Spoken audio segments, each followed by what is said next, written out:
Okay, for 57, they want the volume. So let's do A first. So the volume of a prism is the base area times the height.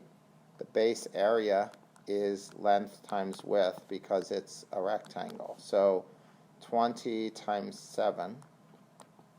So the base area equals 140 meters squared. And now the volume equals 140 times the height, which is 9, right? 140 times 9. And the volume comes out to be 1,260 meters cubed for part A. Okay, for B, let me make some space. Again, they're asking us for the volume of a rectangular pyramid. So the volume equals 1/3 base area times height.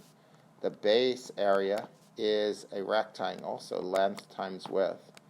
So the base area is 22 times 12.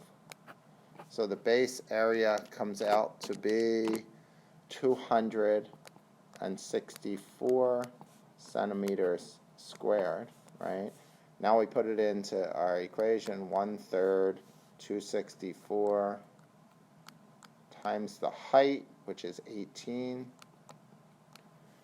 and 1/3 of 18 is 6, so 264 times 6 is 1,584 centimeters cubed is the volume.